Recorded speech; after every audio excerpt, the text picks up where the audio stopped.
the labor foreman. They work Monday through Friday. They don't work Saturdays and Sundays, okay? Those shops are open. The things that they're doing, their supervisors, their first level supervisors, they all work a Monday through Friday schedule. If a holiday falls on a Saturday for them, okay, what happens is they get an 8-hour holiday banked right now to use at their discretion. They come into work on a Friday where all those other employees under other bargaining agreements and management employees within that operation are off on the holiday. And now we have a person coming in to work an operation that effectively has been shut down. So all we're asking is that the people that actually work a Monday through Friday operation observe the holiday as with the rest of the operation on either that Friday or Monday. Any questions from the association?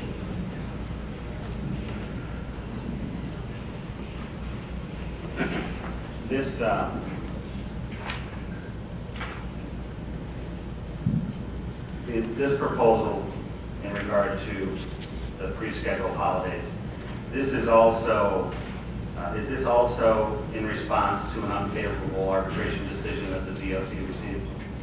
No, it is. This one isn't? No. That's all I have. Anything from the panel? Nope. Commonwealth? No. Bereavement leave. No other bargaining unit receives this free leave benefit. And that's essentially what it is. This bargaining unit gets 3 days specifically designated and called bereavement leave. It's their own 3-day leave bank, okay? Every other bargaining unit in the Commonwealth has bereavement leave where it's taken out of their sick leave account. If I have a management employee or a PSSU employee, an ASME employee, all those other bargaining units, if they have a death in the family, we're not proposing to change the language of bereavement leave. It's just this 3-day bank of bereavement leave that doesn't come from anywhere other than its own separate entitlement.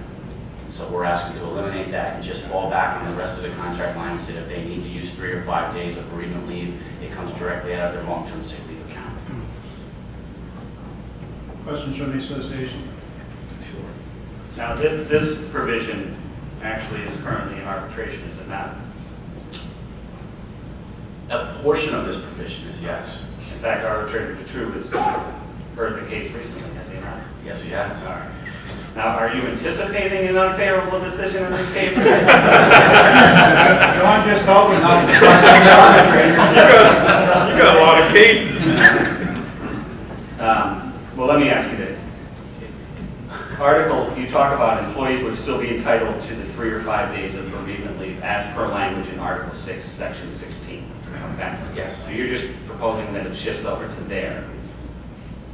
Then it just starts right there. Right. But Article 10, Section 16 has some caps in place, do they not? On usage. With regard to what? Let me ask you this.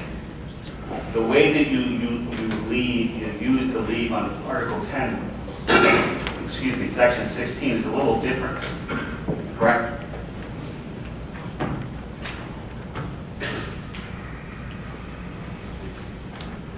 Just allow me a minute to follow along.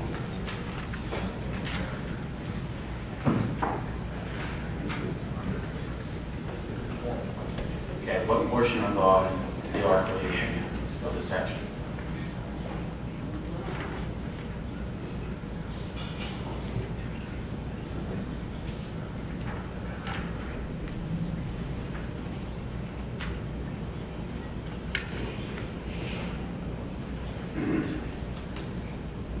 When you look at Section 16 in particular, the way that you use it under Section 16 is different than the bereavement leave in general. I mean, there's limitations on the way you use it, correct? Section 16 is the bereavement leave, correct? Right. There's only one use for bereavement leave.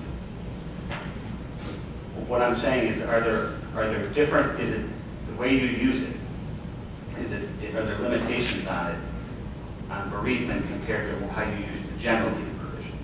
It's different, correct? Yes, it's bereavement leave. It's So intended to be used for bereavement purposes. Would the Commonwealth agree that the limitations under the general leave would not apply to the bereavement provisions if we moved it over there? Would the Commonwealth be agreeable to We're that? not moving it anywhere. Okay. Well, you're eliminating. We're eliminating 3 days of a bank of leave that's designated as bereavement leave. 3 days a year they get, okay, designated. Let me walk you through this. Under the first part of this section, employees may use up to 5 days of leave for the death of a spouse, okay? Parent, step-parent, child, etc. If you have one of those circumstances occur, okay, you're entitled to 5 days of bereavement leave for that family member. The first 3 days come out of the bereavement leave bank that comes from no other leave bank, okay? The next 2 days come out of your long-term sick leave bank as bereavement leave. It's still 5 days of bereavement leave. It's just where are you pulling the leave from to count those 5 days, that 5-day entitlement for that death. Okay. If you have another death, let's say then, unfortunately, you have a second death, and let's say that death is a relative that qualifies for 3 days of bereavement leave. You get coded 3 days of bereavement leave, and the pay and the leave comes out of your long-term sick leave account, coded as bereavement leave. So are you also proposing to increase the leave bank by 3 days? No. Okay. So in addition to the wage proposal you made of only 2% over 4 years, in addition to the increase in health benefits payments that these individuals are supposed to pay, in addition to the reduction in leave from 100% to 70%, now you're asking for another 3 days leave to be taken away.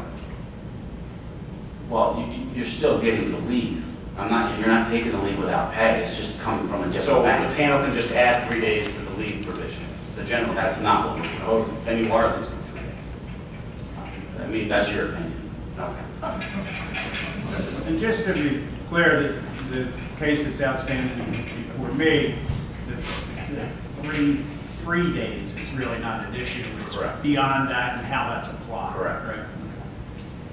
Therefore, regardless of your decision, this proposal is not going to correct it in advance. That's my point. Any questions from the panel? Jim, just one. Having used bereavement leave, I can tell you 3 days is not enough. Any questions from the Commonwealth? No questions. Right.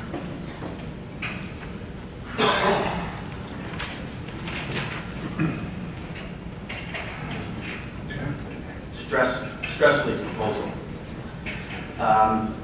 Real quick and simple, all we're asking to do is to eliminate this as a paid leave day and reduce it to an unpaid day. Tell me what happens now. How's the stress day used now? Oh, I'm sorry. Correct, I'm jumping ahead here. Usually I'm falling backwards. We're proposing to eliminate the specific stress day. Again, stress day as outlined in the contract is a 1 day of leave that this bargaining unit gets taken from no other leave bank. Okay? Per 1 day per year. year. Okay.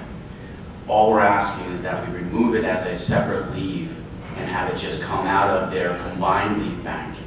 It would not count against the vacation selection slots that have been designated.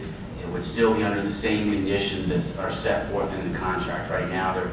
To call off sick leave or call off stress, there's a standard of what's up here instead of trying to guess it.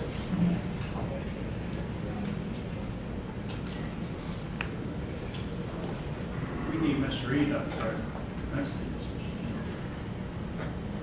Tell us about all these things. What's that? We need Ms. Reed up there next to you. She knows this off the top of her head. An employee is entitled to use this day after completing 30 working days as long as no more than 5% of the employees scheduled on that shift have not called off as stress, or as long as no more than 10% of the employees scheduled on that day have called off.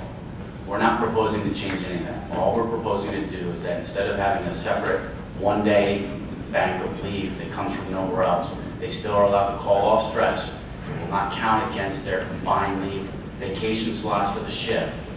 and it just comes out of the combined leave bank. Any questions? Okay. Would that be a CM day then? It would not, it would be a CP day.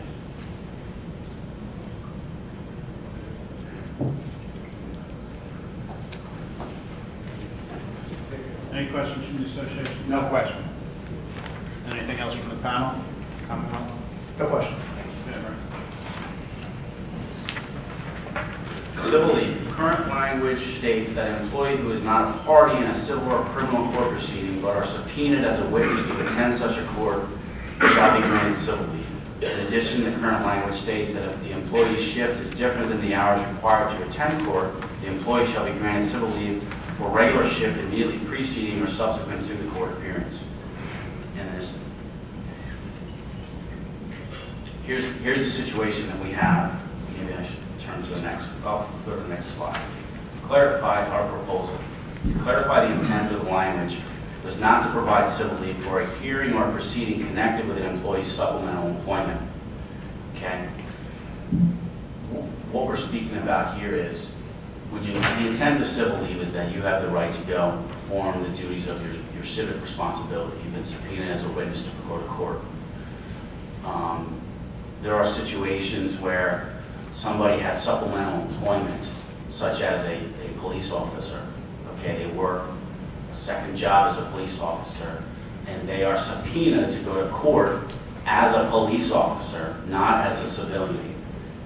And that was not the intent of this language, to provide them the civil leave to go appear in court as a witness on behalf of the Commonwealth as a police officer. The next part of the proposal, delete the language that grants the employee the entire shift off and replace it with the following language. Civil leave shall be granted for the period of time, including reasonable travel time, when the employee's regularly scheduled work is in conflict with required court attendance time. The current language provides that an employee who has to attend court under civil leave gets an entire shift off. So, for example, you work the 2 to 10 shift, and you're subpoenaed to go to court at 10 o'clock in the morning, and you're there from 10 to 11. You get your entire 2 to 10 shift off. All we're asking for is that the civil leave cover the amount of time that your appearance in court conflicts with your regular scheduled work shift.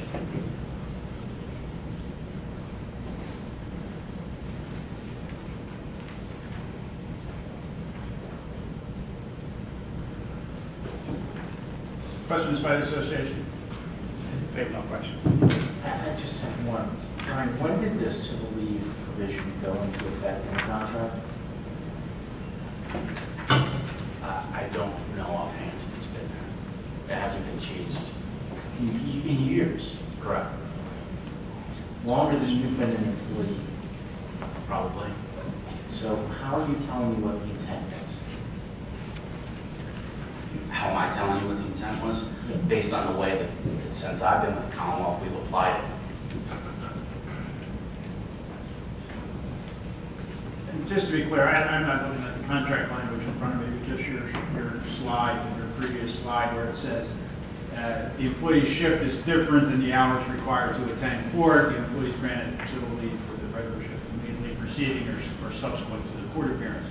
So what you're saying in your example where somebody's working 2 to 10 and has a 1 hour court appearance in the morning, that language has been interpreted to give them the 2 Their to 10 entire off. 2 to 10 shift off, correct? Any questions from the Commonwealth? No questions.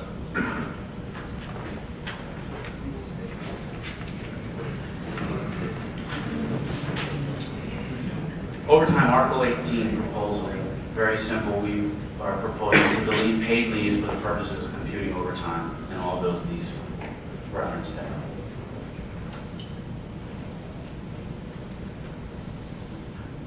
You can see that over a 4-year contract would be a cost savings of $5.3 million. Association, other questions? No question. Panel? Commonwealth? No questions.